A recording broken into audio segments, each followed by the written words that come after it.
question pour vous, justement, Claude Malhuret. Comment on en est arrivé justement à cet embouteillage de l'ordre du jour? Est-ce que c'est simplement un problème d'organisation de l'exécutif, selon vous? Je pense qu'il y a des multiples raisons à cela. Sans doute un problème d'organisation. Et effectivement, peu de textes pendant la première partie de l'année, puis ensuite tous les textes qui arrivent. Est-ce que c'est voulu, est-ce que c'est pas voulu? Ça dépend de la position qu'on adopte par rapport au gouvernement. Je ferai pas je ne ferai pas de jugement là-dessus, mais c'est dû aussi au fait que le nombre de lois se multiplie. Le recueil des actes parlementaires de l'Assemblée dans les années 80 était de 600 pages. Il est cette année à peu près de 3000 pages. Donc on multiplie. C'est normal aussi pour un président qui vient d'être élu d'avoir envie d'imprimer ses réformes et de faire travailler le Parlement. Oui. Notamment la première année, on a eu des chiffres qui sont sortis. C'était la même chose sous François Hollande et sous Nicolas Sarkozy. C'est la raison pour laquelle je dis bien que je n'impute pas la responsabilité, loin de là, totalement au gouvernement. Sans compter que les parlementaires ont eux-mêmes une responsabilité. La loi Egalim qu'on est actuellement dans l'hémicycle en train de discuter, 3000 amendements à l'Assemblée nationale. La loi Elan que nous allons discuter dans quelques jours, 3000 amendements également à l'Assemblée nationale. C'est François de Rugy lui-même qui a donné ça. Donc tout le monde a une part de responsabilité, mais je pense que tout le monde devrait discuter. Responsabilité partagée, Bernard Jomier, justement, dans ce sentiment que le Parlement est un petit peu essoufflé en cette fin d'année.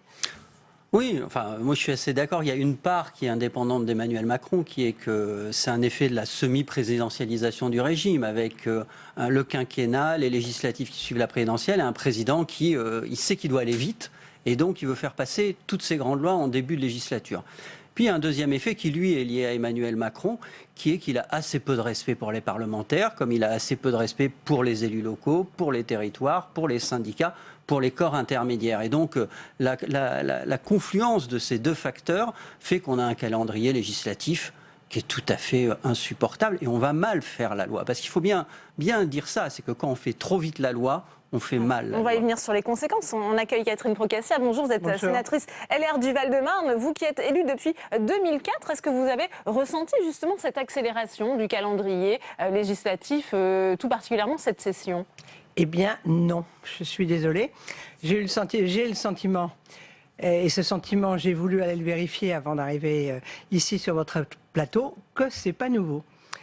J'ai regardé en 2008. En 2008, dans la même période, nous avons eu la loi sur le pouvoir d'achat, sur la création de Pôle emploi, les modifications du droit du travail, la révision constitutionnelle, celle de 2008 qui est aussi importante que celle que nous vivons, la loi sur la modernisation de l'économie, la réforme du temps de travail et la rénovation du droit social, les droits et les demandeurs d'emploi, la loi logement, le Grenelle de l'environnement et la loi... Tout au long de la session, non, pas du tout. Sur une année, nous avons eu tous ces textes qui me paraissent tout aussi importants que les textes que nous sommes en train de voter à l'heure actuelle. Je crois simplement que comme les députés se sont mis à crier en disant on est débordés, parce qu'ils étaient persuadés, ces nouveaux députés, que nous, on faisait rien au Parlement, et bien maintenant, la presse dit on travaille trop. Non, les premières années, alors il y en a eu un peu moins, mais il y en a eu quand même pas mal. Je vous épargne la liste sous la première année de Hollande, mais c'était à peu près la même chose. Ouais. Samuel Le Goff, alors est-ce que les parlementaires travaillent plus depuis l'élection d'Emmanuel Macron, selon vous? Alors, je rejoindrai la sénatrice Procaccia, non. C'est-à-dire que la première année de mandat est toujours une année assez atypique et qui se charge à partir du mois de février-mars quand le gouvernement a ses textes prêts. Et il veut aller vite à ce moment-là parce qu'il sait qu'il faut aller jusqu'à l'été. Et puis après, en septembre suivant, est-ce que le climat social sera toujours le même? Donc tant qu'il a la main, il y va. Bon là, cette année, il ne s'est pas privé puisqu'effectivement, il y a quand même eu une série de gros textes qui sont arrivés avec des sujets assez polémiques. Par exemple, la loi Egalim sur l'agriculture, toute la première partie sur les relations entre la distribution et l'agriculture, c'est assez technique. Et si vous rajoutez un volet derrière sur le bien-être animal, sur le bio dans les cantines, vous faites exploser le nombre d'amendements, vous faites exploser les débats parce que vous êtes sur des débats de société. Donc il y a aussi une question, comment est-ce que le texte est bâti? La loi Elan, c'est un fourre-tout, où on trouve plein de sujets qui mériteraient à eux seuls un texte complet avec des vrais débats, mais il veut aller vite, donc on charge la barque. D'où cette impression effectivement d'accumulation. Claude Malhuret, ça pose des questions malgré tout d'organisation pour un groupe comme le vôtre, un petit groupe. Comment vous faites pour être présent dans l'hémicycle? Puisqu'on a vu, ça posait souci sur la loi Asile et Immigration notamment. Oui, Catherine Procaccia tout à l'heure remontait à un certain nombre d'années. Nous, le groupe existe que depuis quelques mois et par conséquent, je ne peux pas comparer avec une autre période. Mais franchement, je suis assez d'accord avec ça. J'ai l'impression que le psychodrame, parce que c'est un petit psychodrame qui s'est passé à l'Assemblée, où il a même fallu d'ailleurs que le président du groupe majoritaire demande à ses députés d'arrêter de déposer des amendements. C'est pas l'opposition qui dépose des amendements, c'est majoritairement la majorité. J'ai l'impression que ce psychodrame, il est vécu au Sénat quand même de façon plus calme. Bien entendu qu'un petit groupe doit assurer des permanences et par conséquent, l'avantage d'un petit groupe, c'est que tous les sénateurs sont très visibles puisqu'ils interviennent souvent. L'inconvénient, c'est qu'il faut qu'ils soient là tout le temps et ça pose plus de problèmes aux petits groupes. C'est compliqué, il faut être en commission, en séance, sur les auditions, comment vous faites? Et pareil pour les collaborateurs qui préparent les amendements, les textes, etc. Mais enfin, j'ai vu personne faire de crise de nerfs, j'ai vu personne faire de burn-out jusqu'à présent. Ça va peut-être venir puisque ce qui s'est passé à l'Assemblée il y a un mois est en train d'arriver, les textes sont en train d'arriver au Sénat. Peut-être que dans 15 jours, on va découvrir que je me trompais et que le Sénat va faire la même chose. Mais j'ai l'impression, je crois que c'est notre collègue qui le disait il y a un instant, que à l'Assemblée, ils s'attendaient peut-être pas à ça. Et au Sénat, on a l'habitude de temps en temps qu'il y ait des coups de bourre, de temps en temps que ça aille plus lentement. Parce que le Sénat n'a pas encore siégé les week-ends, contrairement à l'Assemblée nationale. Cette expression de burn-out, ça pourrait venir, Bernard Jomier, selon vous? Notamment, il y a aussi cette question des collaborateurs parlementaires qui est abordée. Je ne sais pas si ça viendra, mais en tout cas, la question que ça pose, c'est pas la question de la fatigue, etc. On gère très bien, il n'y a pas de souci. C'est la question de la qualité de la loi.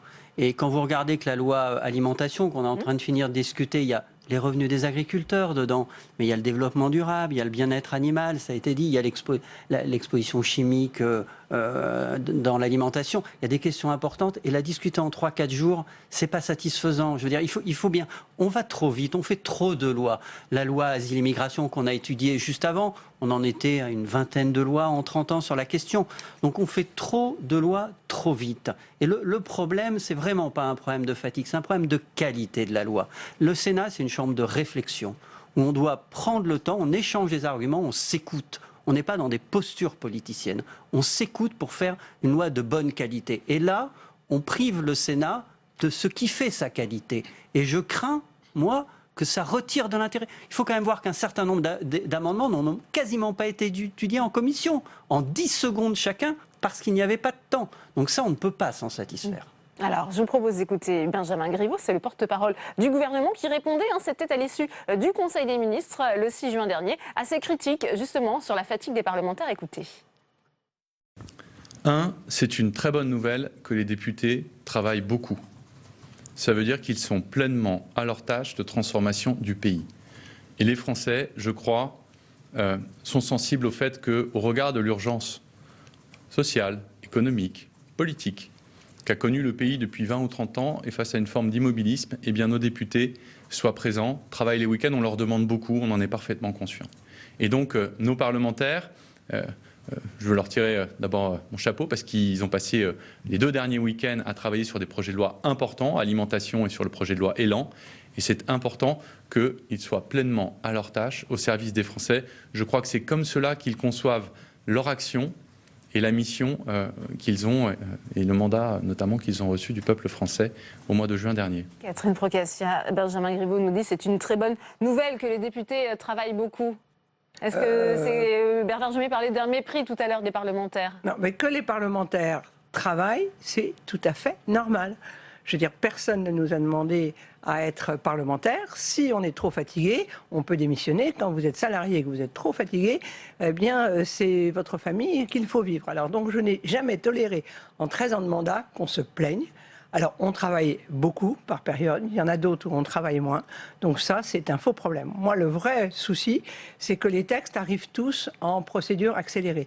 En une seule lecture, je rejoins mon collègue Bernard Jomier en disant il faut qu'on fasse des lois de bonne qualité. Or, en une seule lecture et avec, si on ne sait jamais, les procédures que veut mettre en place le gouvernement sur les CMP, là, les lois vont être de plus en plus de mauvaise qualité, donc elles seront de plus en plus transféré au Conseil constitutionnel, annulé, on reviendra dessus. La qualité de la loi est aussi importante que le nombre de lois. Oui, Samuel Le Goff semble tomber effectivement dans le misérabilisme, mais il y a quand même un problème d'organisation des débats. Alors à l'Assemblée nationale, très clairement, oui. Puisque les textes sont arrivés dans un ordre que le gouvernement n'a peut-être pas calculé. On s'est retrouvé avec 2 textes qui concernaient la Commission des affaires économiques. Qui s'est retrouvé avec un embouteillage. Ici aussi. Donc la même commission est sollicitée pour 2 textes très lourds, avec le gouvernement qui ne programme qu'une seule semaine pour chaque texte, alors que tout le monde sait parfaitement que ce genre de texte, il faut 2 semaines. Donc résultat, on rajoute du temps, et au final, les députés se sont quand même retrouvés à siéger 18 séances de nuit consécutives. Et là, les organismes souffrent. Mais ça, c'est un problème d'organisation des débats, d'imprévoyance du gouvernement, à la fois dans la programmation et dans le calcul du temps nécessaire. Donc, en plus, les députés déposent des amendements, je dirais beaucoup plus que les sénateurs. Là-dessus, les sénateurs sont plus raisonnables. Et surtout, vous, les sénateurs, ont pu voir arriver les textes. Et donc, commencer à travailler un peu en amont, en petits groupes, ce qui permet déjà d'être plus ou moins prêt, même si, effectivement, quand le texte arrive, on veut pouvoir débattre aussi parce que c'est le rôle d'un Parlement. Mais je dirais, le Sénat a les moyens d'encaisser un peu plus le choc que les députés qui étaient vraiment en première ligne et qui ont vraiment souffert physiquement. Vous êtes d'accord, Claude Malhuret, avec cette analyse ? Oui, et puis il y a un deuxième sujet qu'on n'a pas abordé jusque-là. On disait tout à l'heure qu'il y avait trop de lois. Et là, je crois que c'est un avis partagé. Je ne connais personne qui, en France, ne dise pas qu'il y a trop de lois. C'est un premier problème qu'on a par rapport aux pays voisins. Deuxièmement, le fait qu'il y ait trop de lois, donc qu'on en discute trop, fait oublier la deuxième fonction, qui, à mon avis, est la fonction essentielle du Parlement, qui est la fonction de contrôle du gouvernement. Or, le fait qu'il y ait trop de lois en France, non seulement aboutit à une surproduction normative, surproduction législative, on est les champions d'Europe de la même façon qu'on est les champions d'Europe de la consommation des antidépresseurs, je crois qu'on est célèbre pour ces 2 choses, mais non seulement, donc trop de lois, c'est devenu, ça mène à l'insécurité juridique, mais en même temps, ça coupe le temps dont le Parlement dispose pour contrôler le gouvernement, les débats, les sessions de contrôle. Et par conséquent, aujourd'hui, ce n'est pas seulement le problème de la fabrication de la loi, c'est aussi le problème, à mon avis, en tout cas, je suis certain de ça, petit à petit d'un affaiblissement du Parlement depuis des années et des années. Et justement, ça ne nous a pas échappé, Claude Malhuret, on est en plein contexte de révision constitutionnelle, de réforme des institutions, et pour certains de vos collègues, eh bien, cet embouteillage législatif est prémédité. Écoutez à cet égard Fabien Guy. Nous ne sommes pas tout à fait satisfaits des conditions dans lesquelles nous faisons cette loi et dans le temps que nous avons pour l'examiner. Nous avons terminé il y a quelques heures l'examen de ces amendements en commission. Nous avons examiné ces amendements extérieurs de la commission au rythme de 230 amendements à l'heure, ce qui évidemment ne laisse pas beaucoup de place à la discussion et qui donnera donc l'objet de discussion ici dans l'hémicycle. Donc je vous serais gré de dire au gouvernement et à votre collègue des relations avec le Parlement que le Parlement n'est pas long à légiférer, mais il aimerait mieux légiférer. Je pense qu'il y a une stratégie derrière. Et je le corrèle au débat sur les institutions et la Constitution que nous avons actuellement. Et sur la manière de légiférer. Quand on veut tuer le chien, on dit qu'il a la rage. Et là, la manière dont on est en train de fonctionner, c'est pour prouver que ça ne fonctionne pas et donc nous imposer une autre façon et une autre constitution à la sauce gouvernementale. Ça, ce n'est pas possible. Il faut respecter les institutions, il faut respecter le Sénat et l'Assemblée nationale. Bernard Jomier, c'est vrai qu'il y a cette tentation de l'exécutif, notamment de limiter le nombre d'amendements. Alors ça pourrait donner justement des arguments au gouvernement, cet embouteillage et cette lenteur, cette longueur dans les débats.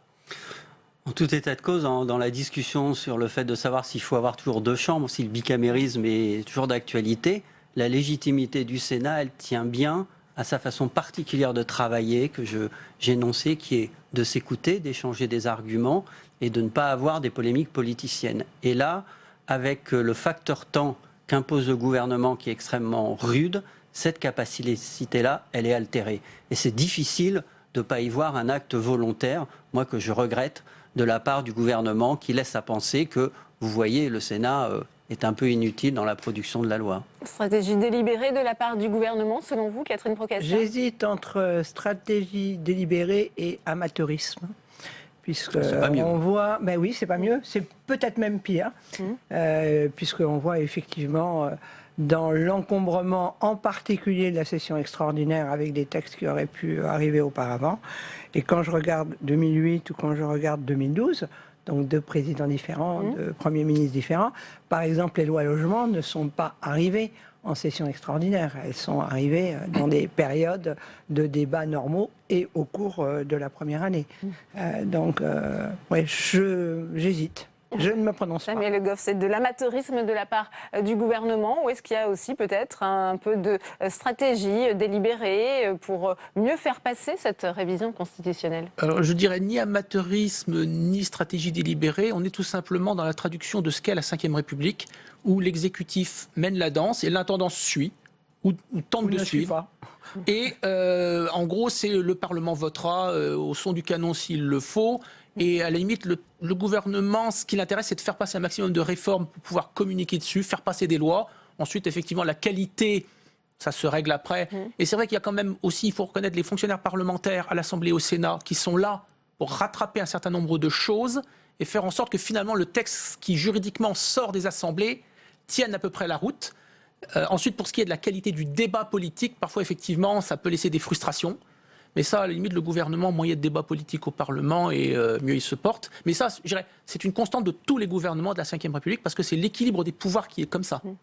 Claude Malhuret, vous évoquiez justement le problème de ne pas avoir assez de temps pour faire la fonction de contrôle de l'exécutif, qui est aussi la fonction du Sénat. Est-ce que vous avez aussi le sentiment d'être un peu floué dans votre rôle de parlementaire sur le terrain auprès de vos administrés? Très franchement, les week-ends où au Sénat on a travaillé, et encore pas le week-end, pas le samedi et le dimanche, mais le vendredi et le lundi. Et le samedi parfois. Le samedi parfois, mais depuis le début de la session. Combien de fois? 2-3 fois. Enfin, je ne pense pas que ça remette en cause. Simplement, quand j'écoute dire stratégie délibérée ou pas, que ce soit une stratégie délibérée ou pas, il est certain qu'elle entraîne aujourd'hui une réflexion de tous sur les amendements, sur le droit d'amendement, et notamment, que ce soit délibéré ou pas, ça va être un argument pour dire il faut modifier dans la révision constitutionnelle le droit d'amendement, ou la façon dont on discute les amendements. Paradoxalement, parce que tout le monde est contre, moi je suis plutôt pour, mais je ne suis pas pour que ce soit dans la révision constitutionnelle, parce que ça doit faire partie du règlement des 2 assemblées, c'est ce que vous dites. Voilà, on le voit bien. Le premier procès qui est fait, c'est de dire vous faites ça pour justifier. C'est pas au gouvernement, c'est pas à l'exécutif de proposer des solutions. Le Parlement est allergique à ça. Et par conséquent, si on veut mettre ça dans la révision constitutionnelle, en tout cas de façon très précise et tout, on va avoir une réaction, on l'a déjà, des députés et des sénateurs. Moi, je pense bien sûr qu'il y a un problème je vous le disais tout à l'heure, 2000 amendements pour Egalim, 3000 à l'Assemblée, 3000 amendements pour la loi Elan, c'est pas possible. Donc il faut réguler ça. Mais les seuls qui puissent le faire, et moi je souhaiterais qu'on le fasse, c'est évidemment les assemblées. C'est pas, pour moi, c'est pas un texte de constitution et c'est pas l'initiative du gouvernement qui sera toujours soupçonné de. Et on a déjà montré l'exemple. Par exemple, ici au Sénat, ce que ne fait pas encore l'Assemblée, on a commencé à mettre en place le vote en commission sur certains textes pour ne pas aller dans. Donc un Sénat précurseur. Voilà, de ce point de vue-là, je crois que le Sénat est précurseur, mais c'est à nous de le faire. C'est pas au gouvernement qui sera toujours soupçonné d'avoir des arrière-pensées.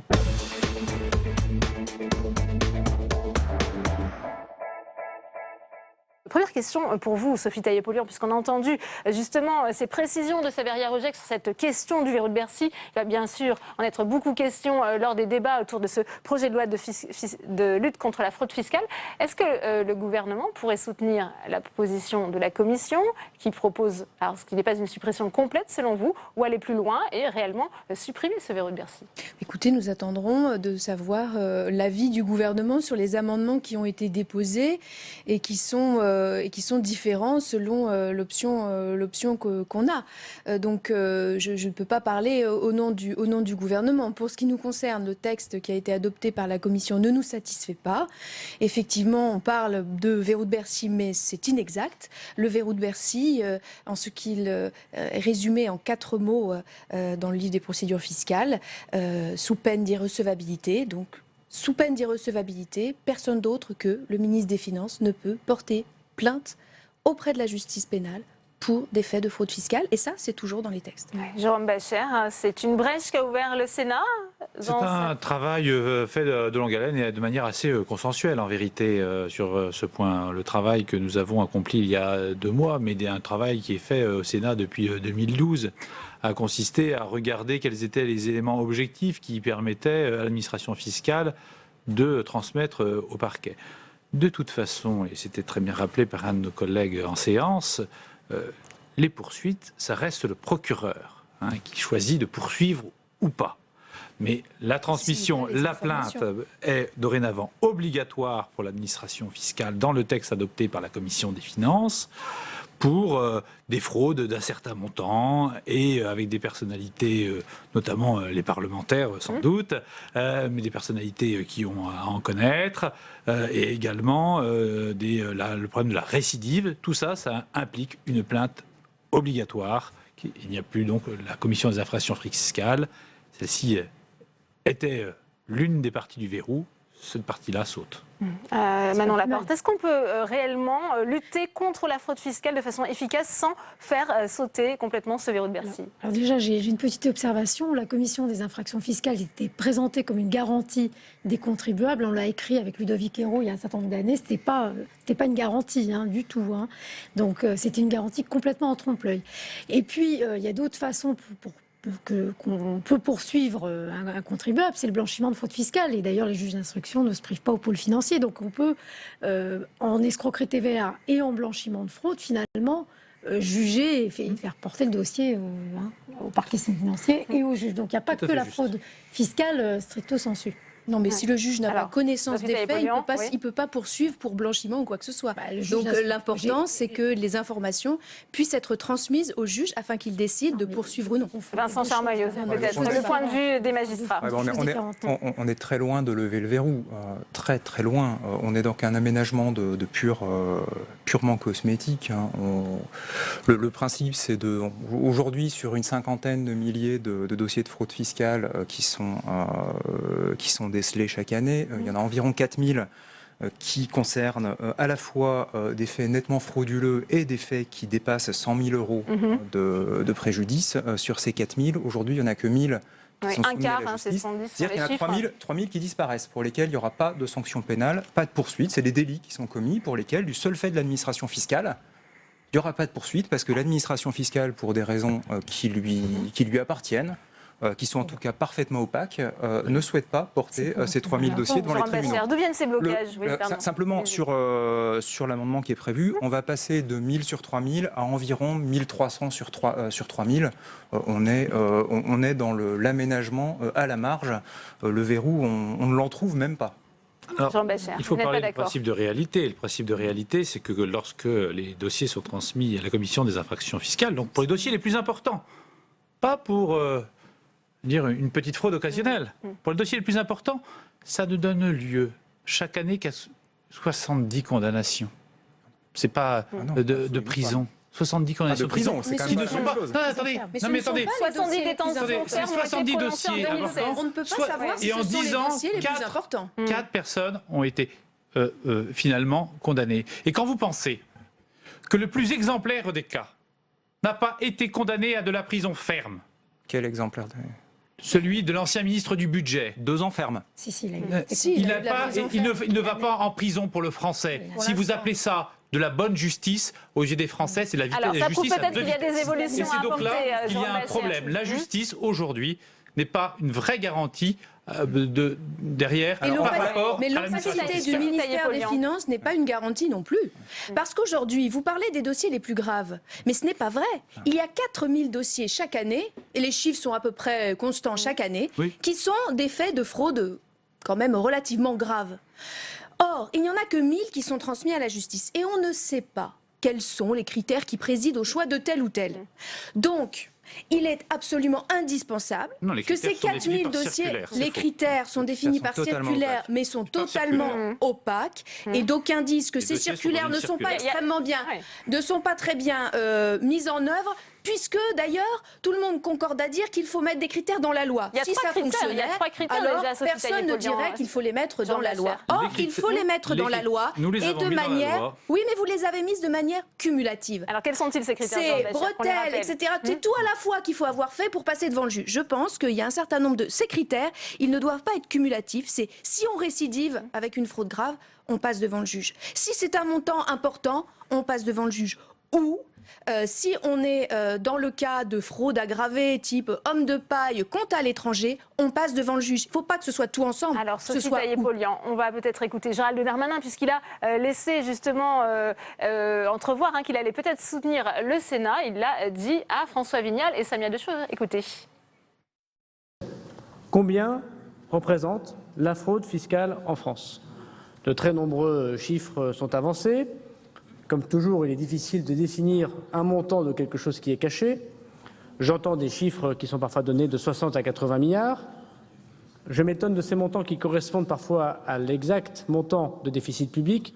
Mais il est vrai que le montant de 20 milliards, constaté régulièrement, notamment dans le budget précédent, pas simplement de fraude, de redressement en tout genre, mais qui permettent d'avoir un chiffre officiel porté par le gouvernement, dont nous recouvrons que 12, est sans doute bien en deçà de ce qui existe en termes de fraude fiscale.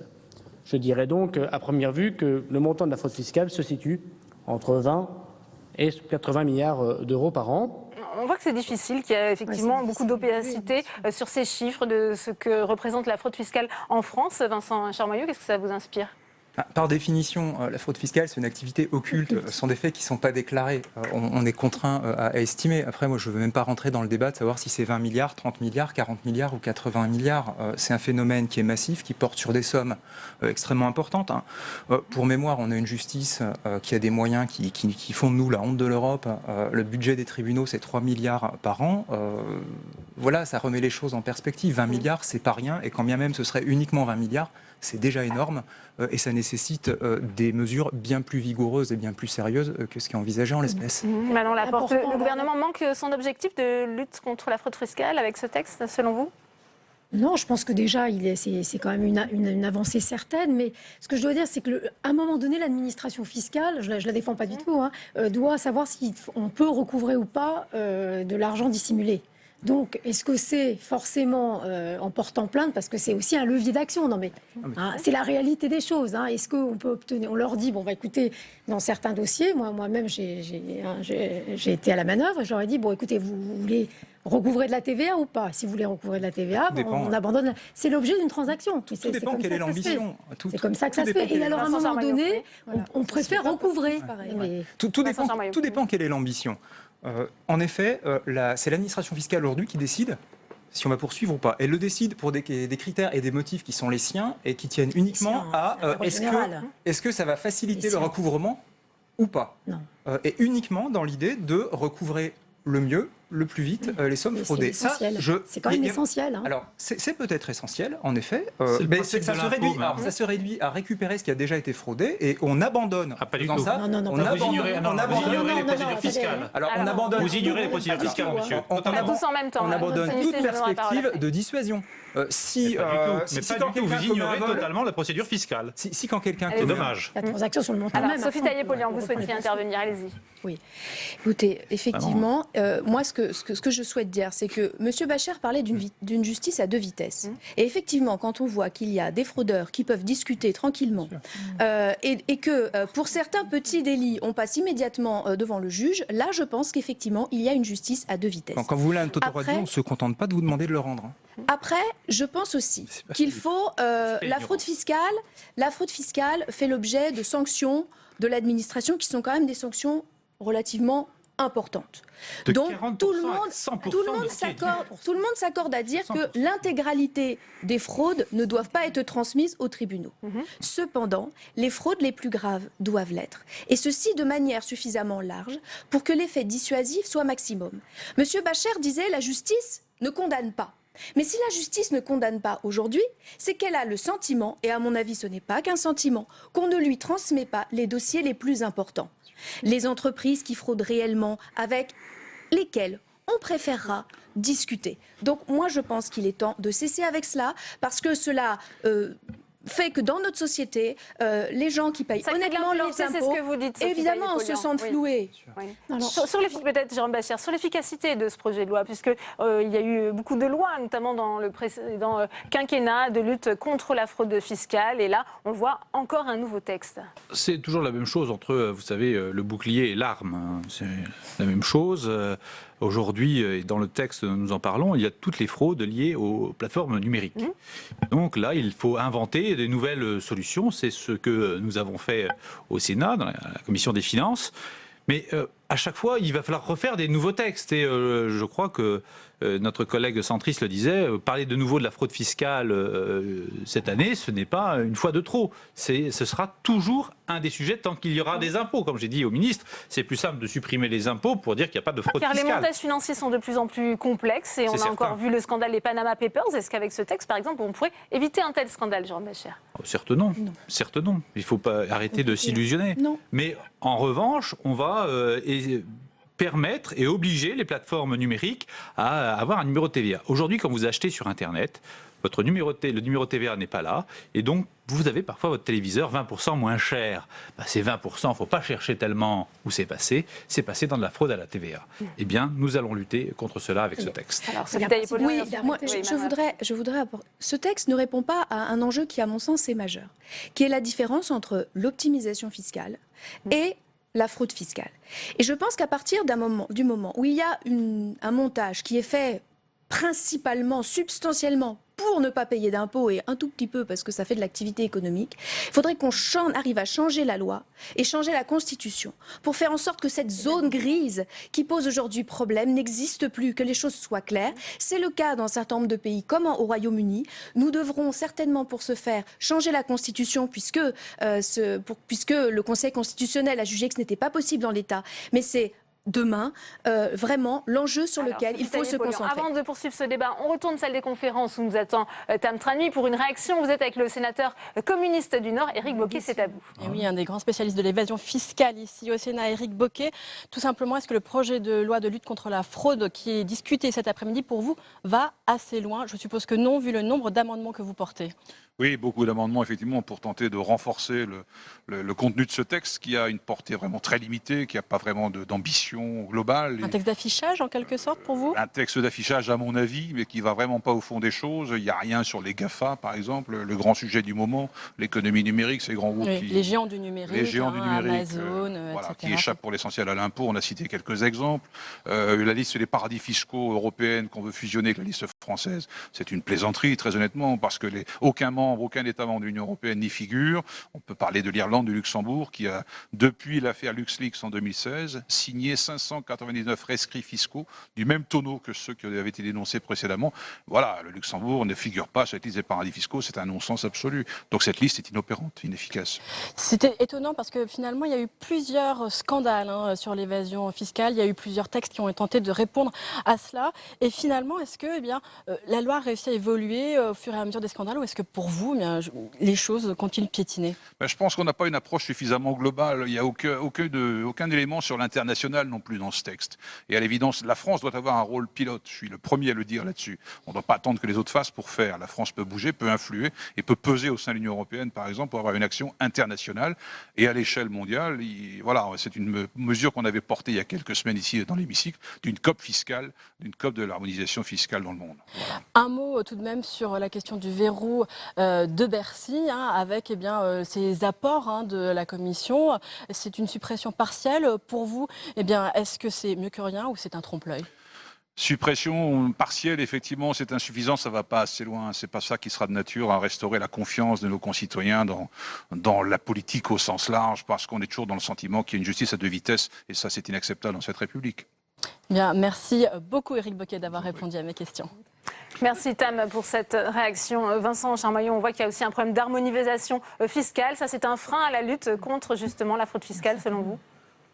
Vous voulez dire entre les pays, et notamment sur la liste des paradis fiscaux? C'est certain qu'au niveau européen, notamment, mais pas qu'au niveau européen, avec un certain nombre d'États très peu coopératifs, ça crée des espaces sur lesquels jouent Alors, les fraudeurs, et puis aussi un certain nombre d'acteurs économiques, et qui sans être exclusivement fraudeurs, sont dans une optimisation fiscale et dans une évasion fiscale extrêmement agressive.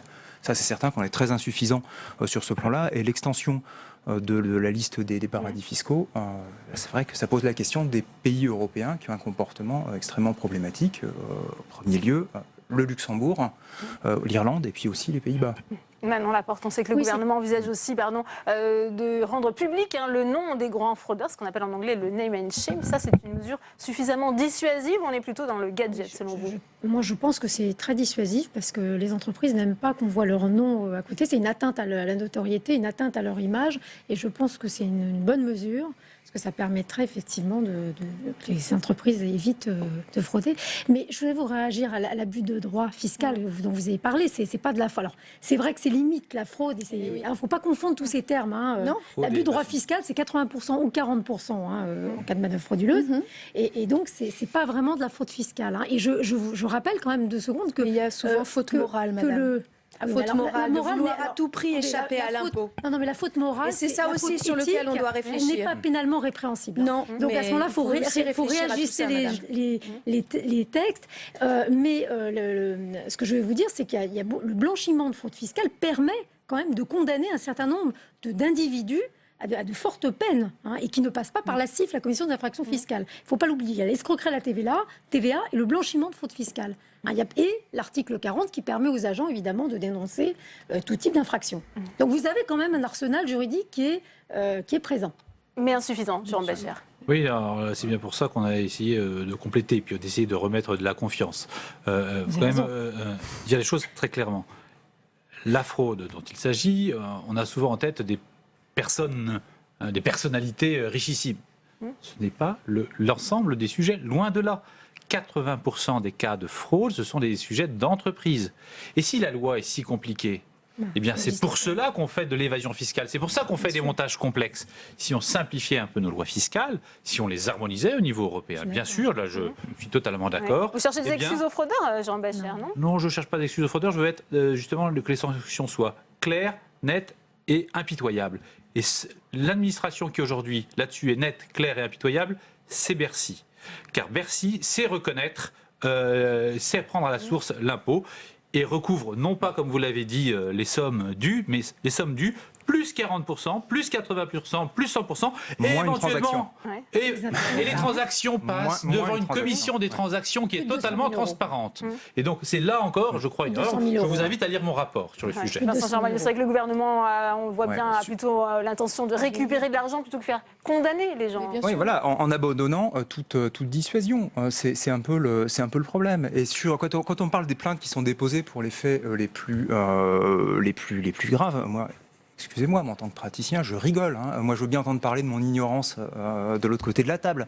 Mais vraiment, je rigole. Le commun de ce qui est déposé comme plainte par l'administration fiscale, c'est des PME minables en matière de restauration, de location de véhicules ou de bâtiments qui oublient de reverser 100 ou 150 000 euros de TVA. C'est beaucoup plus difficile de s'attaquer aux puissants. Non, ça veut dire que Bercy ne dépose pas de plainte, sauf exception, ne dépose pas de plainte autrement que sur des sociétés d'une importance extrêmement réduite, souvent déjà liquidées, et des sociétés qui ont un pied dans l'économie informelle. Est-ce qu'on peut changer d'échelle? Et Bercy ne va pas au pénal sur les cas sérieux. On a une opportunité de changer d'échelle si on suit les préconisations du rapport de l'Assemblée nationale, dont Mme Cariou a été la rapporteure, et qui a fait l'unanimité des groupes politiques à l'Assemblée nationale. C'est pourquoi je ne comprends pas qu'aujourd'hui, au Sénat, on débatte d'une solution qui est nettement insuffisante, alors que tous les groupes politiques à l'Assemblée nationale se sont accordés sur une solution qui peut être efficace et qui peut être juste. Alors pourquoi pas proposer à ce moment-là que l'ensemble des dossiers soient transmis automatiquement au juge, Mais c'est ce que nous proposons, madame. Au procureur, pour qu'effectivement tous ces dossiers soient saisis. Ça prendra plusieurs années de juger. Le temps de l'impôt, c'est le temps de l'économie, qui n'est pas le temps de la justice. Le temps est rapide. Eh bien, merci. On va finir sur cette phrase. Jérôme Bascher, je vous laisse regagner l'hémicycle du Sénat.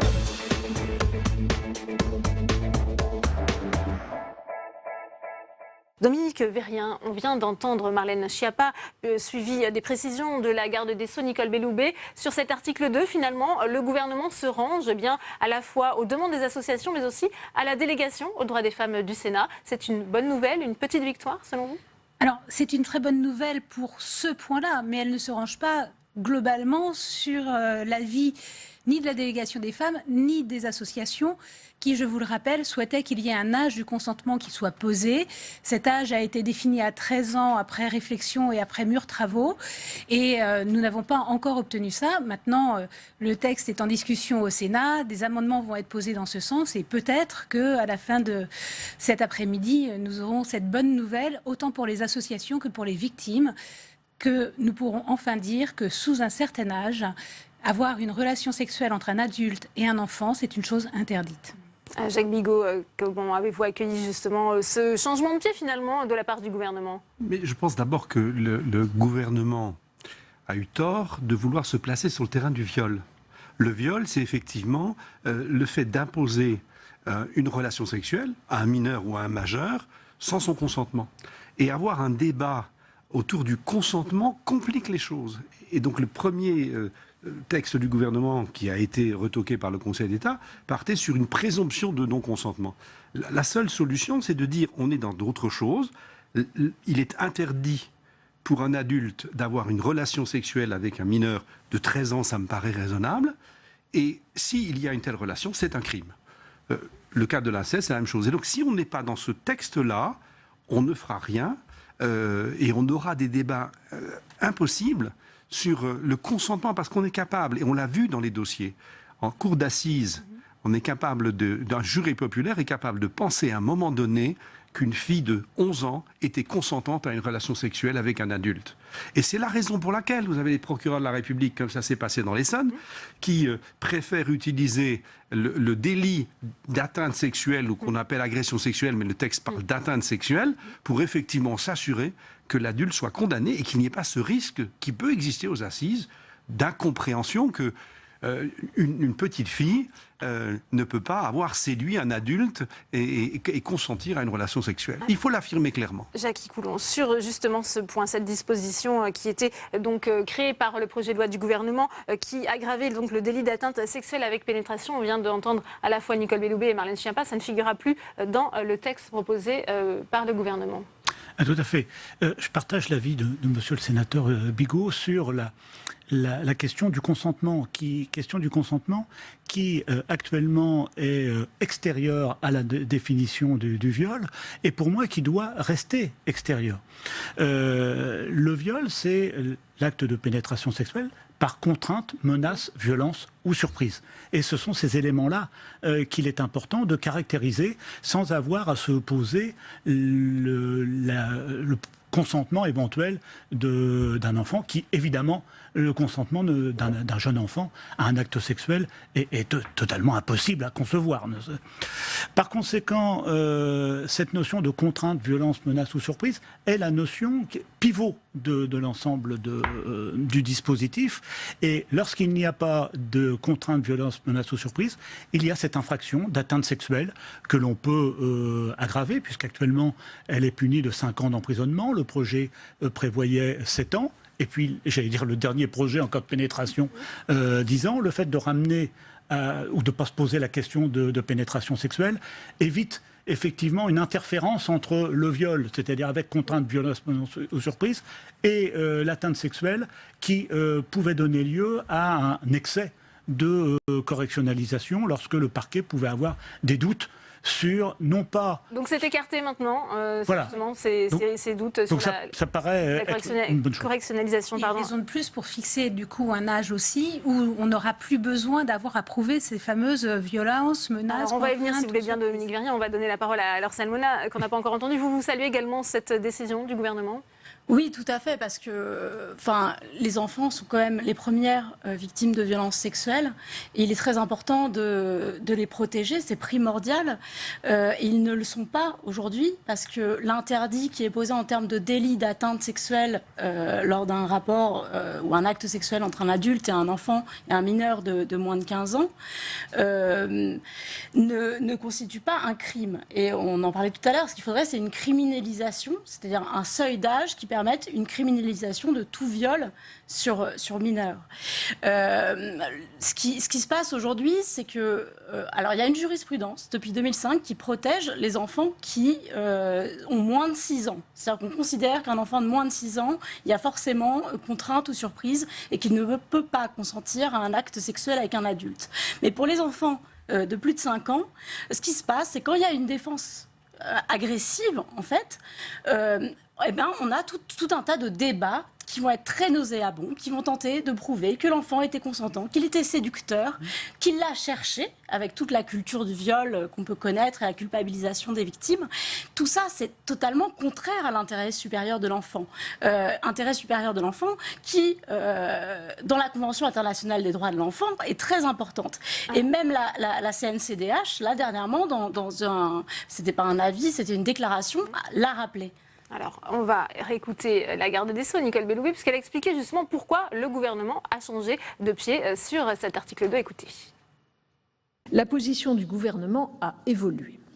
La question était de savoir s'il convenait de porter de 5 à 10 ans d'emprisonnement la peine encourue en cas d'atteinte sexuelle commise sur mineur de 15 ans lorsque ces faits sont commis avec pénétration. Cette aggravation venait ainsi compléter, selon nous, la définition interprétative facilitant l'établissement de la contrainte ou de la surprise qui caractérise le viol. Cela s'inscrivait, pour le gouvernement, dans la logique de l'instauration d'un continuum répressif que, je crois, nous portons ensemble. Cette aggravation a cependant été mal comprise par certaines associations qui ont cru y déceler une possibilité accrue de correctionnalisation des crimes de viol en délit d'atteinte sexuelle. Votre commission des lois a proposé de supprimer cette disposition relative à l'atteinte sexuelle avec pénétration du projet de loi. Le gouvernement, à la réflexion, accepte donc cette suppression, car il estime essentiel que ce projet de loi ne soit pas mal compris et mal perçu par ceux-là même dont le rôle est fondamental dans la lutte contre les violences sexuelles commises sur mineurs.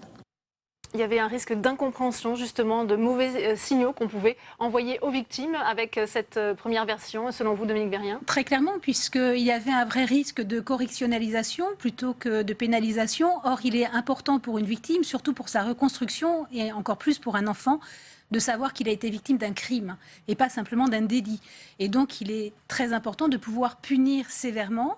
Et puis on sait qu'en France, justement, la sévérité, c'est la sévérité qui fait qu'on ait un délit ou un crime. Et donc il est important que la victime sache que c'est un crime.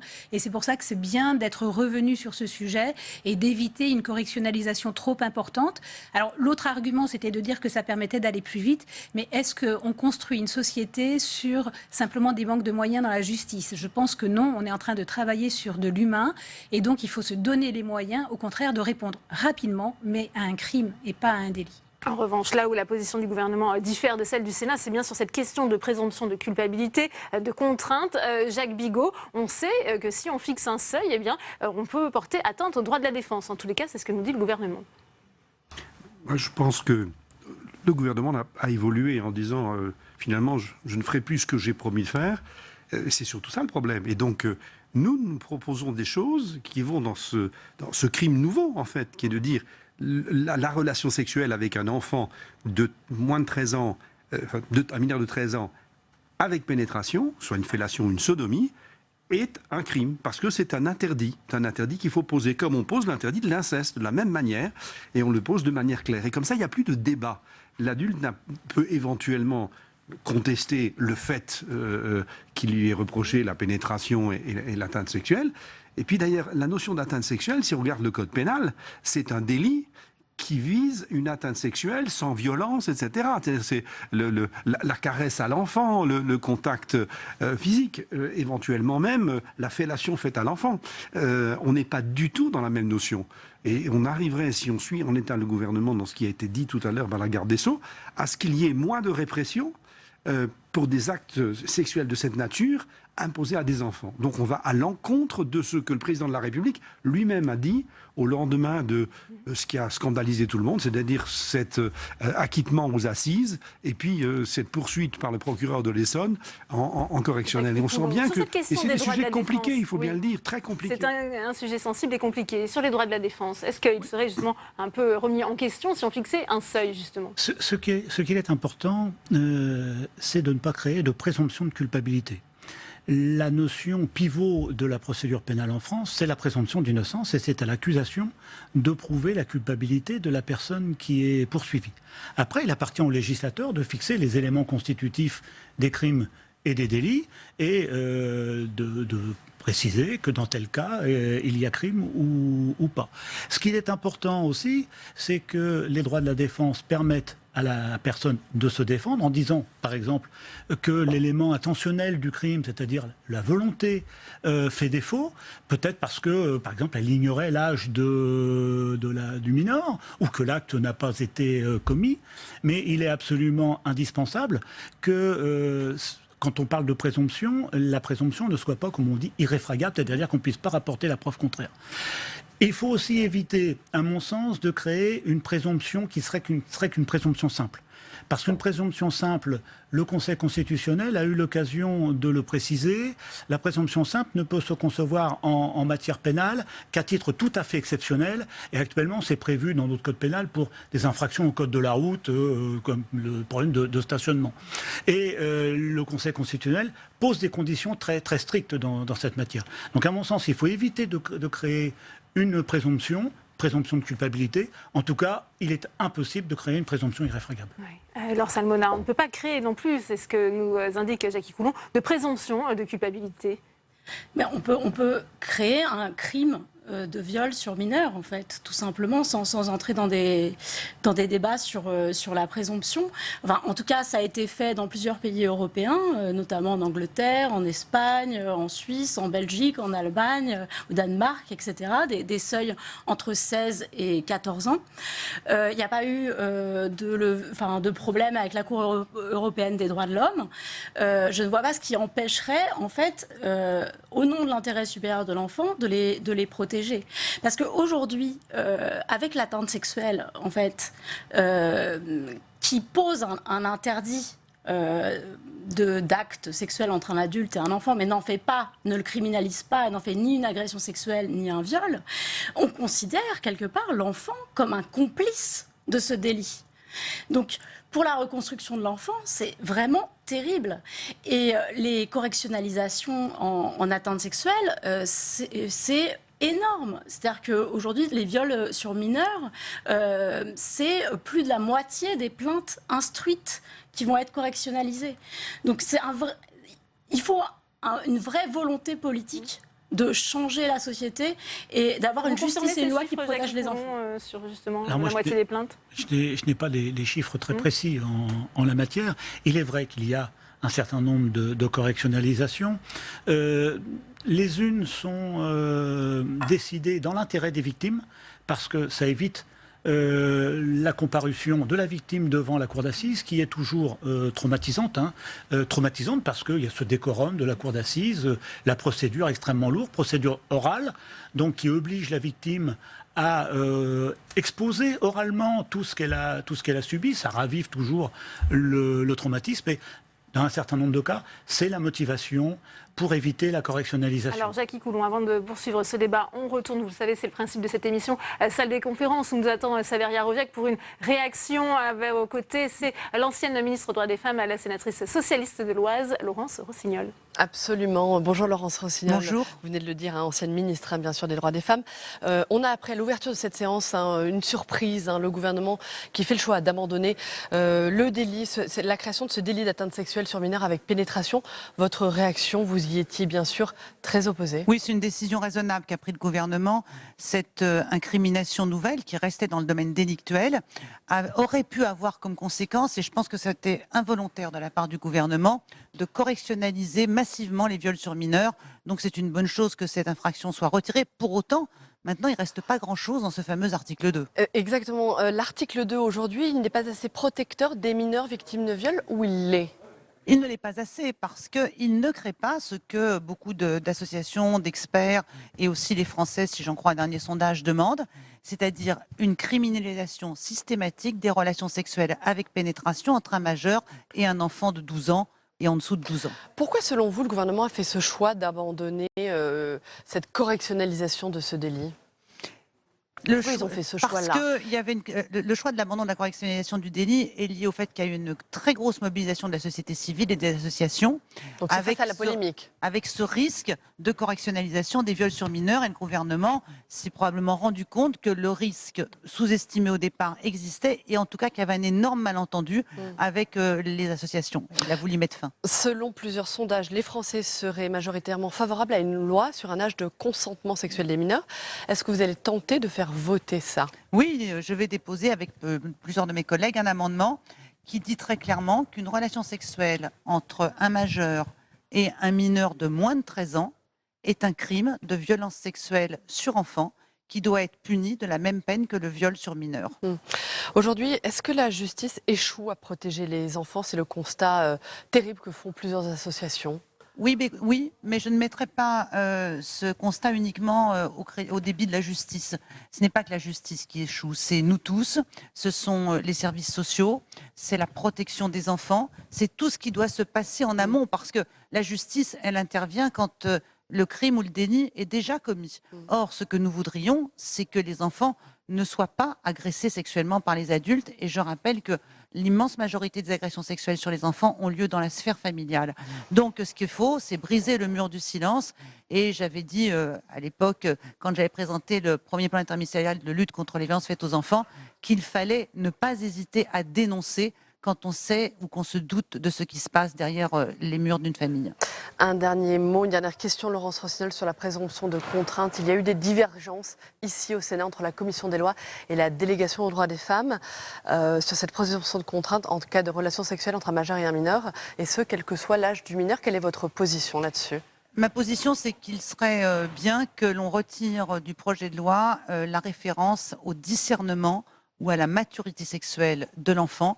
Pour ma part, je pense qu'il n'y a pas lieu à discuter du consentement, du discernement, de la maturité sexuelle d'un enfant de 12 ans qui aurait eu une relation sexuelle avec un adulte. Un mineur est un mineur, un enfant est un enfant, on ne touche pas aux enfants. Il n'y a pas de consentement dans le cas d'un enfant. Il n'y a pas de consentement possible, on ne peut pas en discuter. Très bien, merci beaucoup. Merci. Laurence Rossignol d'avoir répondu à la question. Merci beaucoup. Merci à vous, Saveria, pour cette réaction en direct. Jacques Bigot, on vient d'entendre Laurence Rossignol. Vous souscrivez pleinement à ce qu'elle vient de dire, justement, sur tout ce qui était présomption de contrainte, notamment. On sait que ça avait été envisagé par le Sénat.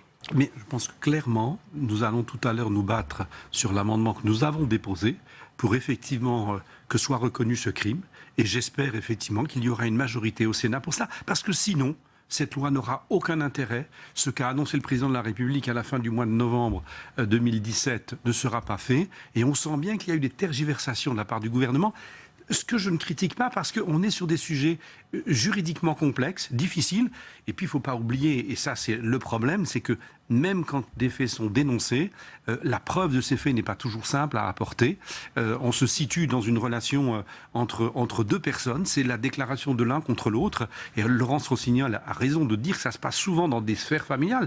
C'est pas forcément des relations incestueuses, ça peut être un enfant, un jeune majeur par rapport à une enfant dans une famille recomposée, des choses comme ça. Et il faut que ça puisse être, que la parole soit donnée, que la prévention soit faite dans l'intérêt supérieur de l'enfant. C'est évident parce que on voit très bien que des enfants qui ont subi ça sont traumatisés à vie et que ce traumatisme peut réagir des années plus tard. Et justement, vous me faites ma transition, puisqu'il y a aussi dans ce projet de loi, Dominique Vérien, des dispositions qui allongent la prescription pour laisser le temps aux victimes de porter plainte. On a vu dans le reportage précédent d'Audrey Vuettaz certaines victimes qui estiment que 30 ans, ça ne suffit pas. Il faut aussi beaucoup de temps. C'est ce qu'on appelle l'amnésie traumatique quand on a subi un viol dans son enfance, pour en prendre conscience et pour pouvoir justement aller porter plainte. Là, on sait qu'il y a aussi des amendements au Sénat pour bien allonger ce délai. Alors, c'est vrai... Il y a quelque temps, quand on parlait de 30 ans, c'était inadmissible. Aujourd'hui, on parle d'imprescriptibilité et on sent qu'on n'est pas forcément encore mûr pour y aller. 30 ans, c'est déjà une première étape. Donc aujourd'hui, pour la délégation du droit des femmes, il est clair qu'on n'a pas pris position. On trouve que 30 ans, c'est bien. Après, voilà, le débat doit avoir lieu. Aujourd'hui, ma religion n'est pas totalement faite. Par contre, je vais quand même juste revenir un tout petit peu sur l'enfant et sur les 13 ans et sur l'anticonstitutionnalité qu'on nous impose pour dire que effectivement, on peut toujours dire... Le coupable, l'accusé peut toujours se défendre en disant qu'il ne connaît pas l'âge. Et quant à l'intentionnalité, puisqu'il faut aussi prouver une intentionnalité, et c'est vrai que Laurence Rossignol l'a dit, ce qui a, j'ai entendu dans les rangs quelques personnes éventuellement choquées, c'est assez rarement intentionnel que de se retrouver dans le corps d'un enfant, que ce soit son anus, sa bouche. Et donc, il est très très important vraiment de faire que ce soit un crime et qu'on le punisse, mais qu'on n'ait pas à demander à l'enfant son consentement, puisqu'on sait bien que même quand un enfant dit oui, il n'a pas de notion de ce que ça peut vouloir dire derrière pour lui, et malheureusement, ça peut être très grave pour lui. Alors Salmona, j'en reviens à cette question de la prescription et de tout ce qui est amnésie traumatique. Il y a aussi cette crainte, et on en a déjà parlé sur ce plateau, que les victimes, ça suscite beaucoup d'espoir aussi du côté des victimes, alors qu'on a, en absence de preuves, justement, des difficultés à condamner les auteurs de ces viols. De toute façon, il y a toujours des difficultés, mais ce qui se passe, c'est qu'il faudrait vraiment que l'amnésie traumatique soit considérée comme un obstacle insurmontable permettant de suspendre la prescription. C'est 40% des victimes de viols dans l'enfance qui ont des amnésies totales. Et 60% des amnésies partielles qui peuvent durer jusqu'à 40 ans après les faits. Donc il est très important qu'elles aient en fait les mêmes chances que d'autres victimes qui n'ont pas ces amnésies et qu'elles soient égales en fait devant la loi et qu'elles puissent elles aussi porter plainte. Pour revenir également sur le seuil d'âge du consentement, je pense qu'il est aussi très important de protéger les enfants qui sont particulièrement vulnérables parce qu'ils sont victimes d'inceste en raison d'un handicap ou parce qu'ils sont victimes de personnes ayant autorité, et de remonter le seuil de consentement jusqu'à l'âge de 18 ans. Parce qu'on sait que pour les enfants, par exemple, qui sont victimes d'inceste, c'est vraiment très compliqué de donner un consentement libre et éclairé.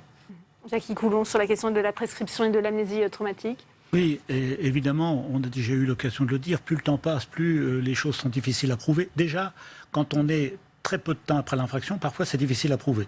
Quand on est 20 ans, 30 ans, 40 ans, puisque le délai de prescription commence à courir à partir de la majorité de la victime. Donc lorsqu'on est 40 ans après les faits,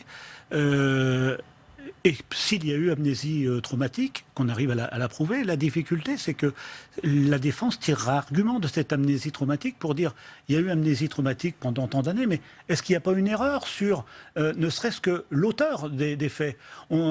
La victime pense que l'auteur est son beau-père, mais en fait non, c'était la personne qui vivait auparavant avec sa mère, et le temps est passé tellement depuis ce temps-là. Elle avait 7 ou 8 ans au moment des faits, et finalement la victime va se sentir victime parce qu'elle, en elle-même, elle est victime, elle subit un traumatisme indiscutablement, et devant la justice, on va dire, il y a un doute sur l'identité de l'auteur, non seulement sur ce qui s'est passé, mais sur l'identité de l'auteur. Et finalement, on aboutira à une absence de condamnation. Donc 30 ans, c'est qui va être très mal ressentie. 30 ans, c'est déjà beaucoup. Plus, ça me paraît excessif. Jacques Bigot, sur ce point. Je pense que, moi, la crainte que j'ai, c'est qu'on donne aux victimes des illusions. D'abord, effectivement, il y a dans le projet de loi issu de la Commission, il y a un article qui prévoit effectivement que selon une expertise, si l'amnésie traumatique est prouvée, ça sera un obstacle de fait pour la révélation de l'infraction. ça veut dire qu'on est déjà sur une expertise scientifique, médicale, technique, sur laquelle il n'y a pas de certitude absolue sur la notion d'amnésie traumatique. Donc c'est déjà un premier obstacle. Ensuite, il faudra apporter la preuve. Et imaginez des années plus tard, parce que l'idée là, ce serait de dire qu'on peut dépasser même les 30 ans. Lorsqu'il s'agit d'un enfant mineur, à supposer que la personne ait même 10 ans, on va remonter à partir de ses 18 ans, on arrivera à un âge où manifestement, si l'auteur de l'infraction vit encore, il aura un tel âge que de toute manière, il ne restera rien de cette affaire. Donc on va donner l'illusion à la victime qu'elle va pouvoir surmonter son statut de victime. Or, ce qu'il faut faire, c'est que si effectivement la personne, comme on l'a vu tout à l'heure dans le reportage, se révèle ça, il faut l'aider à surmonter son statut de victime. Et je pense que ce n'est pas l'hypothèse difficile d'une condamnation qui réglera son problème. Pour le reste, mon groupe suivra cette prescription à 30 ans. Je pense qu'on a voté un texte il y a à peine un an sur la prescription, en février 2017. Je pense qu'il faut s'en tenir là. À titre personnel, je ne suivrai pas ce vote, mais effectivement, on va aller une prescription de 30 ans. Oui, il y a un amendement par contre qui est très intéressant, qui est de dire que ce serait bien malgré tout que la personne puisse être entendue de telle sorte que la victime puisse aussi être confronté à son éventuel violeur et surtout que l'on puisse faire une enquête parce qu'un violeur est rarement un violeur unique, enfin a rarement qu'une seule victime et donc ça permettrait éventuellement de retrouver des faits qui se seraient déroulés et qui eux ne seraient pas prescrits. Mais ce sont des amendements, pour l'instant ils ne sont pas passés. Ça c'est un amendement très intéressant qui permettra quand même à la victime d'être entendue. Alors, pas reconnu judiciairement, mais entendu. Et puis il y aura des vérifications qui pourront être utiles après. Eh bien, merci à vous, Jackie Coulon. Merci, Laure Salmona. Merci, Dominique Vérien. Merci, Jacques Bigot. Je vous laisse regagner l'hémicycle du Sénat où l'examen de ce texte se poursuit.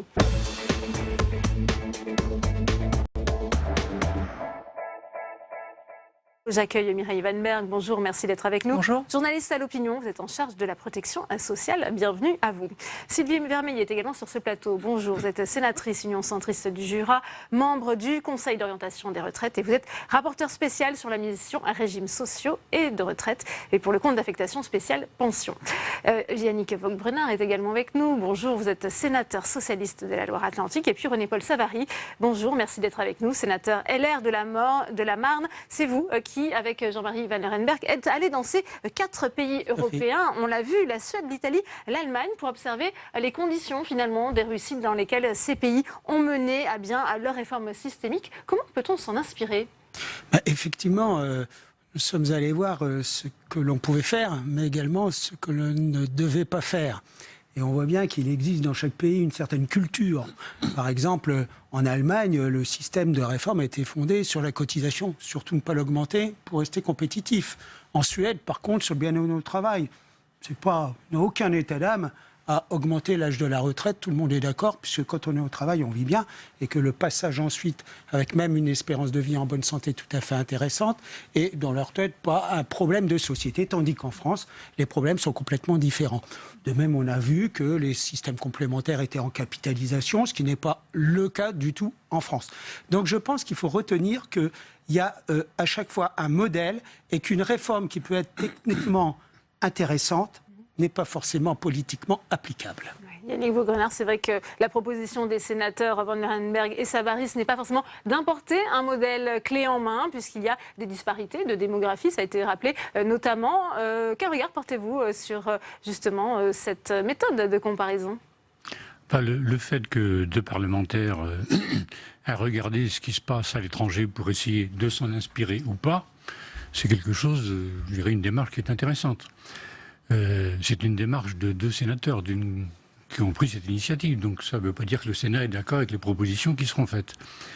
Il y a eu un engagement du président de la République actuelle pendant la campagne électorale qui était de ne pas augmenter l'âge de départ à la retraite. Donc je pense que nous sommes dans une période où les responsables politiques sont suffisamment émis sujet de doute, de non-respect de la parole donnée, pour considérer que ça doit être respecté. Le deuxième point, c'est que l'histoire... C'est-à-dire que vous êtes contre justement le relèvement à 63 ans de l'âge légal de départ à la retraite ? Avant la fin du quinquennat, oui. Parce que les promesses doivent être tenues. Ça ne signifie pas qu'il ne faille pas négocier avec les partenaires sociaux, avec les responsables gouvernementaux, pour voir comment on peut faire, parce qu'il y a une évidence. À partir du moment où l'espérance de vie croît de manière relativement conséquente, il est logique qu'à un moment donné, mais en fonction des métiers exercés. Vous ne pouvez pas dire que quelqu'un qui est dans un bureau toute sa vie et quelqu'un qui est maçon toute sa vie a la même espérance de vie. C'est une évidence. Et donc, il doit y avoir un calcul ou un... Il y a une volonté de l'exécutif de planifier, justement, d'unifier les régimes différents. Sylvie Vermeillet, que pensez-vous de cette proposition? Ça a été rappelé de ces deux sénateurs d'augmenter, finalement, de relever. C'est pas la proposition qu'on a fait, c'est le constat que c'est un critère parmi d'autres. Hein. Attention, on n'a pas proposé, nous, c'est pas notre rôle. Une préconisation, on va dire. Non, pas du tout, pas du tout. Excusez-moi, il faut préciser les choses. On a remarqué qu'ailleurs, dans les pays européens, il y avait un niveau plus élevé. Le Sénat avait déjà fait ce type de propositions. Nous, on n'est qu'à examiner des critères. Hein, on ne sait pas ce qui sera proposé, donc on ne se permet pas de faire des propositions. Alors, à la place du gouvernement. Vermeillet, malgré tout... Je crois que l'âge de départ n'est pas la question actuelle, effectivement. Je crois que la réforme, elle est nécessaire. Il y a aujourd'hui 35 systèmes de retraite différents, avec des régimes spéciaux, avec des cotisations absolument différentes les unes des autres, des rendements complètement différents pour des temps de travail équivalents.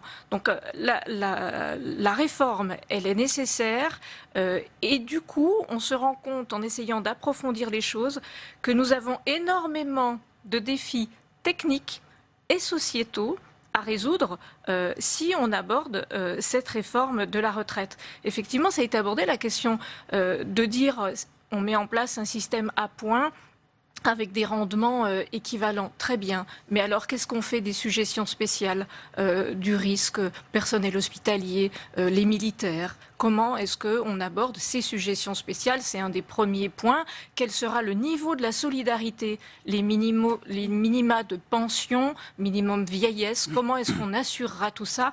On rentre déjà dans des débats techniques, mais aussi sociétaux, parce que la solidarité, les Français y sont extrêmement attachés. Mireille Weinberg, vous avez lu, vous aussi, ces préconisations du Sénat. Qu'en avez-vous pensé? Écoutez, j'avais envie de dire, c'est un rapport qui pose finalement les questions qui fâchent. Parce qu'aujourd'hui, ce que nous dit le gouvernement et ce que nous a dit Emmanuel Macron, c'est qu'il veut faire cette grande réforme systémique. Systémique, ça veut dire qu'on change de système. On passe d'un système en trimestre, comme c'est aujourd'hui, à un système en points. Donc on bascule. Et le président nous dit, enfin depuis là, il l'a théorisé pendant la campagne, je ne fais pas cette réforme pour remettre le système à l'équilibre, je fais cette réforme pour insuffler de l'équité dans le système, parce qu'on a effectivement 42 régimes de retraite. Pour les mêmes choses cotisées, on n'a pas du tout les mêmes droits, ça ne fonctionne pas bien. Ça, c'est une chose. Il nous dit ça, le président, en 2017, quand il fait son rapport. À ce moment-là, si vous vous souvenez, Marisol Touraine disait « mais il n'y a plus de problème, les retraites sont sauvées ». Alors, je ne sais pas si les économistes qui ont fait son programme se sont inspirés des rapports du corps de l'époque, du Conseil d'orientation des retraites, mais aujourd'hui, finalement, il apparaît qu'il y a des problèmes financiers, alors beaucoup moins importants que par le passé, mais il y en a malgré tout quelques-uns qui vont réapparaître. Là, 2017-2022, on est assez tranquille, le système est quasi équilibré. Mais dès 2022, on repart, alors après ça dépend des taux de croissance, mais au moins jusque 2036, vraiment dans le meilleur des cas, avec un besoin de financement, donc avec des régimes en déficit. Ça, c'est de la dette, tous les ans, vous voyez, c'est bon. Et alors du coup, on se dit, mais alors ok, mais... qu'est-ce qu'on fait? Est-ce qu'on règle cette question ou pas? Alors c'est difficile de régler cette question en même temps. Pourquoi? Parce que ça équivaut à faire finalement deux réformes des retraites. Une réforme paramétrique comme avant pour mettre le système à l'équilibre et une réforme systémique comme ce qu'il veut aujourd'hui pour changer de système. Donc ça, c'est la question. Yannick Vaugrenard. Oui, ça chacun le comprend. C'est pas qu'un problème technique. C'est un problème profondément politique. Oui. Au sens où il faudra faire des choix qui seront peut-être difficiles, douloureux, courageux. Le choix en fonction des métiers qui ont été réalisés pendant tout son parcours professionnel. Le choix également entre retraite par répartition ou par capitalisation. Moi, je suis hostile à la retraite par capitalisation. On va y venir. Je suis convaincu que le principe de retraite par répartition est un principe de solidarité et d'égalité, qui est plus que l'équité selon moi. Et c'est ce sur quoi nous sommes assis finalement, le régime social, et le fait que la France souvent est enviée par sa protection sociale, je pense qu'il faut être ferme sur ces principes-là. Après, discutons très tranquillement de l'évolution. Puisqu'on a parlé de la vision du chef de l'État sur cette réforme des retraites, je vous propose de le réécouter. C'était lors du congrès de la Mutualité. Écoutez tout de suite. Sur le grand âge, la réponse, et donc sur la retraite, la réponse, c'est évidemment la refonte d'ensemble de notre système de retraite, avec des principes que je veux là aussi clairs et simples. Je veux que nous puissions maintenir notre système de retraite par répartition et la solidarité entre les générations. C'est le choix qui a été fait, sur lequel je me suis engagé, et c'est le solidarisme qui est au cœur de notre République. Simplement, ce solidarisme complet, il va aussi avec la fin d'une société de statut. Et donc, il va vers un système que nous sommes en train de construire, de négocier, de concerter, qui permettra qu'un euro cotisé donne le même montant de droits. Et donc que nous fassions progressivement converger l'ensemble des régimes existants qui s'étaient construits dans des différences aujourd'hui devenues inexplicables. René-Paul Savary, on entend clairement le chef de l'État écarter justement ce recours à un système par capitalisation. Oui, non, mais tout à fait. Mais c'est tout à fait légitime que quand on me remette un système à plat, on se pose la question. Les partenaires sociaux ne sont pas du tout prêts. Personne n'est prêt. Moi, je n'ai pas prôné la capitalisation. Je dis simplement... Mais vous avez observé qu'au Danemark, ça a fonctionné. Quand on regarde au Danemark, en Italie, en Allemagne, en Norvège, ils ont un système complémentaire par capitalisation géré par les partenaires sociaux, dont acte. Ça s'arrête là. On ne peut pas écarter, on ne peut pas élucider les problèmes, sinon ce serait tromper les Français. Donc le but de notre rapport, c'est effectivement d'exposer des questions qui peuvent fâcher. Autant qu'on se les pose avant, que quand il sera trop tard et que la société sera effectivement, par rapport aux propositions, dans une humeur explosive. Donc je pense que c'est un vrai problème sociétal qui touche les jeunes, politique de la natalité, parce qu'on voit bien qu'en Allemagne, par exemple, où il n'y a pas d'enfants, ils n'arrivent pas à équilibrer leur système de retraite, et en Italie, c'est pareil, mais également politique des actifs, puisque les taux de cotisation sont à voir, c'est pas le tout, mais également les retraités, puisque le niveau de vie des retraités est par rapport aux autres pays plus important, et il nous appartient dans le système quand même d'y être attentif par définition. Il y a un risque de fabriquer aussi des retraités pauvres. Eh oui, c'est pour ça qu'on doit examiner toutes les pistes et ne fermer aucune porte. Sylvie Vermeillet, sur ce point, on va fabriquer des retraités pauvres ?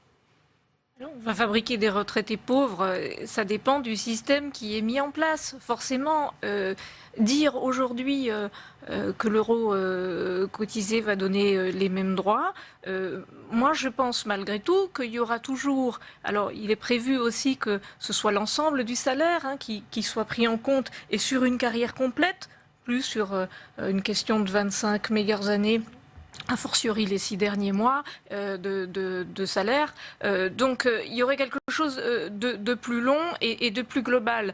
Mais je doute que la tentation ne soit pas très forte de mettre effectivement en place un système par capitalisation, parce que si les taux de cotisation sont plus faibles, vous n'empêcherez aucun salarié de vouloir se constituer une retraite complémentaire par capitalisation. Je pense que personne n'empêchera ça, surtout dans un pays où le taux d'épargne est déjà relativement élevé. Qui empêchera aujourd'hui un Français de flécher une partie de son épargne sur de la capitalisation ? Mireille Weinberg, on sait qu'il y a aussi cette combinaison, ça a été rappelé dans le rapport du Sénat sur un peu de gestion par répartition pour le régime de base et puis capitalisation pour les régimes complémentaires. Alors là, c'est pas du tout... Enfin, la question de la capitalisation se posera dans un second temps. D'abord, il faut voir ce qu'on fait du régime de base. On a dit c'est un régime par répartition. On a beau changer de système, un régime par répartition, le nouveau système obéira exactement au même principe que ceux d'avant. C'est-à-dire pour le remettre à l'équilibre, il faudra... C'est les mêmes leviers. Ça ne change pas. Donc c'est le taux de cotisation, la baisse des pensions ou l'âge de la retraite. Ça, c'est clair. Ensuite, une fois qu'on a dit, on fait ce nouveau système, il faut simplement décider à quelle hauteur on cotise. C'est un peu compliqué, mais aujourd'hui, les salariés cotisent jusqu'à 8 plafonds de la Sécu. Ça veut dire jusqu'à je ne sais plus combien de salaires, mais c'est beaucoup. Tout le monde ne cotise pas à ce degré. Là, on dit, dans un régime unique, on voudrait bien qu'on cotise jusqu'à 10 000 euros. Ça veut dire que tous ceux qui gagnent 10 000 euros par mois vont cotiser pour ce régime unique. Mais quand on a dit ça, ça veut dire qu'il y a quasiment... Tous les salariés sont concernés. Ça veut dire que si on cotise tous sur l'intégralité de notre salaire, on n'a plus besoin d'un régime par capitalisation. Donc ça va dépendre finalement, en aura-t-on besoin ou pas, ça va dépendre où le haut-commissaire met la barre. Est-ce qu'on cotise à 1 plafond, 2 plafonds, 3 plafonds, 8 plafonds? Et c'est en fonction de ça qu'on saura si c'est nécessaire. Plus c'est bas, si on cotise à un plafond, évidemment, il y aura plein de gens qui cotiseront, ils gagnent beaucoup plus. Donc ils vont dire, bah oui, mais il y a toute une partie de mon salaire sur lequel je ne cotise pas, du coup je vais avoir une toute petite retraite. Donc là, il faudra mettre en place quelque chose à côté. Et pour mutualiser les risques, c'est quand même pas mal de faire de la capitalisation. Ça, c'est mon avis. Maintenant, si on est à 3 ou 4 plafonds, il n'y a plus de place. Donc voilà. Ça va dépendre. C'est exactement ce que dit le rapport. Faut-il ou pas laisser de la place à la capitalisation? Mais au jour d'aujourd'hui, on ne le sait pas. C'est pour ça qu'il faut toujours se poser le problème. Parce que une réflexion sur ce la sujet, réforme est partie sans parler d'équilibre. Rapport de 2007, je partage le point de vue de madame, qui disait que le système était équilibré. Or, on s'est rendu compte ensuite qu'il n'y avait pas d'équilibre et qu'il fallait peut-être prendre des mesures. D'ailleurs, il y a eu là-dessus une évidence posée par... Ce qu'on rappelle les chiffres, les retraites, c'est la plus importante dépense sociale et publique de notre pays. On y consacre 315 milliards d'euros par an. Oui, c'est 14% de notre richesse nationale. Yannick Vaugrenard. Oui, mais je partage le point de vue de Jean-Paul Delevoye, qui est haut commissaire chargé de la réforme des retraites, et qui est hostile à ce principe ou cette hypothèse de régime par capitalisation, même si c'est complémentaire par rapport au régime de répartition. Parce que ça crée une inégalité de principe, alors que la retraite par répartition et le fait de cotiser, même si c'est cotiser plus pendant sa vie active, permet une forme de solidarité qui, selon moi, est importante et même essentielle, fondamentale. Il faut toujours se méfier d'un mot, des rapports quels qu'ils soient. Parce qu'on vit dans une société de communication où on a tendance à mettre des chiffons rouges et tout de suite ça s'emballe. Je ne dis pas que c'est l'objet des rapporteurs, mais automatiquement c'est comme ça.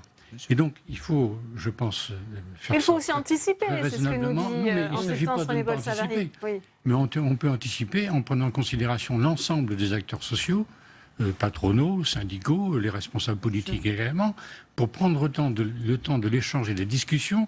Parce que si vous agitez un chiffon rouge au début de la discussion, après, tout est bloqué. Or, sur cette question-là, il ne faut rien bloquer. Parce qu'il y aura probablement des évolutions qui seront importantes, qui pourront être douloureuses, mais à condition qu'on accepte les principes de base sur lesquels, moi, j'ai le sentiment qu'il ne faut pas déroger. Est-ce que vous dites que les partenaires sociaux ne sont pas mûrs, René-Paul Savary? Comment ça s'est passé dans les pays européens que vous avez visités? Parce que l'approche est différente et qu'ils ont conçu tranquillement le système comme ça, parce que notamment... Aussi, et ça rentre dans notre rapport, il y avait des fonds de réserve. Là où ça marchait, c'est parce qu'il y avait des fonds de réserve qui permettaient effectivement de régler un certain nombre de problèmes et de différences. Et d'autre part, un fait important, c'est que dans ces pays-là, ils avaient déjà uniformisé un certain nombre de régimes.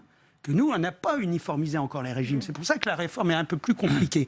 Mais un avantage quand même, qui me semble important, c'est que cette réforme, nous ne la faisons pas sous la contrainte budgétaire. On n'est pas soumis, comme en Italie, à faire une réforme à la va-vite. Il n'y a pas de contrainte budgétaire, notamment européenne. Par contre, il y a une contingence d'équilibre du système qu'il faut impérativement prendre en compte. C'est notre rôle en tant que en tant que futur rapporteur du Sénat, d'alerter sur les différents points qui pourront être derrière des points, effectivement, qui risquent d'être mal compris. Donc, autant les poser sur la table, et éventuellement les écarter. Le rapport ne parle pas de dire qu'il faut de la capitalisation, il faut reculer l'âge.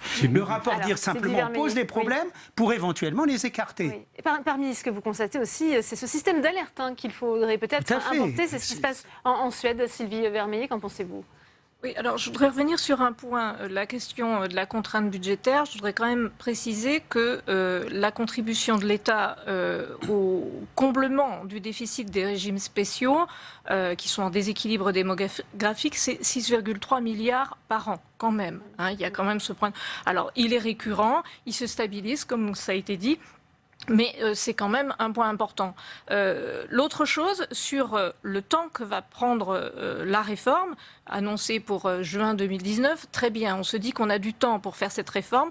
Je voudrais quand même simplement attirer l'attention sur le fait qu'il y a des professions pour lesquelles c'est particulièrement anxiogène, et notamment les gendarmes ou les militaires, qu'on essaye de recruter.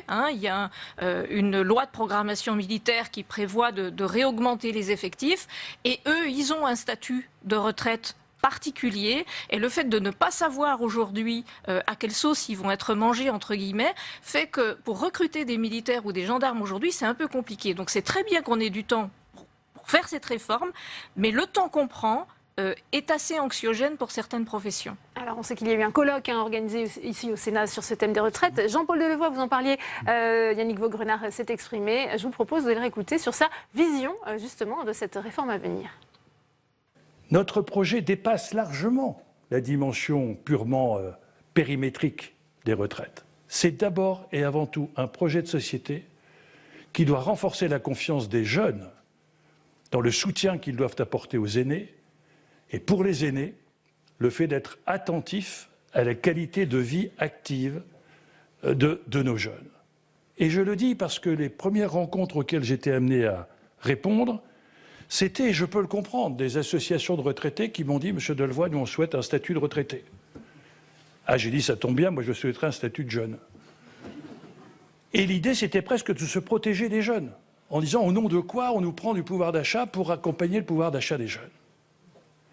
Et là, c'est un vrai combat, Monsieur le Président du Sénat, que nous devons tous les uns et les autres relever. C'est un dossier particulièrement sensible, on le sait, Myriam Weinberg, Jean-Paul Delevoye le disait à l'instant, c'est un véritable projet de société, cette solidarité intergénérationnelle. On peut conserver notre modèle à la française avec ses spécificités ? Je ne sais pas. Ça me semble extrêmement complexe. Tout est anxiogène dans ce dossier. C'est peut-être ça qu'il a mal anticipé. Enfin, il essaye, vous voyez, de mettre les formes. Voilà. On l'a vu avec les pensions de réversion quand même. Tout est absolument explosif. Quand je dis tout, c'est tout. Dans un régime de retraite, il y a un nombre infini de paramètres. Là, on multiplie ce nombre infini de paramètres par 42 régimes. Donc, il y aura nécessairement des gagnants et des perdants. Mais ce qu'il faut dire aux gens, et c'est la première chose, les actuels retraités ne seront pas concernés. Et moi, si j'ai un conseil à donner à M. Delevoye, ce serait bien qu'il nous dise maintenant de manière définitive combien de temps va durer cette période, parce que alors les retraités, on sait qu'ils ne sont pas du tout concernés, rien ne changera, mais Emmanuel Macron avait dit ceux qui sont à 5 ans de la retraite, rien ne changera non plus. Au Sénat, me semble-t-il, enfin Monsieur Delevoye a dit 4 ou 5 ans. Ça serait bien qu'on sache maintenant tout de suite qui sera concerné ou pas, qu'on nous dise que ça sera 5 ans à partir de la date d'adoption. Il faut clarifier cette position, Yannick Vaugrenard. Oui, et en même temps, c'est bien de discuter à froid parce qu'on n'a pas le nez dans le guidon comme en Italie ou comme en Allemagne. Donc ça, c'est considérablement important. Il faut que les retraités actuels, vous avez raison, sachent où ils vont, maintenant qu'ils sont retraités. Mais il faudra tout mettre à plat. On ne l'a pas évoqué encore, mais il y a aussi les retraites chapeau quand même. Quand même. C'est pas la même chose. Ben oui, mais enfin, c'est autre chose. C'est autre chose. C'est financé intégralement par les entreprises, ça n'a rien à voir avec la solidarité nationale, là, pour le coup. Je considère que si, moi. Ça, les retraites chapeaux sont payées par les entreprises, mais là où l'argent des entreprises va en direction de personnes qui, on voit bien effectivement que c'est une question politique. Prenez Paul Savary, on pourra conserver notre spécificité de notre système français de retraite. Vous savez, cette réforme, elle est techniquement faisable. Juridiquement également, ça a été affirmé par le corps et je partage ce point de vue. Maintenant, est-elle politiquement acceptable ? C'est la véritable question. Donc la transition jouera un rôle tout à fait important.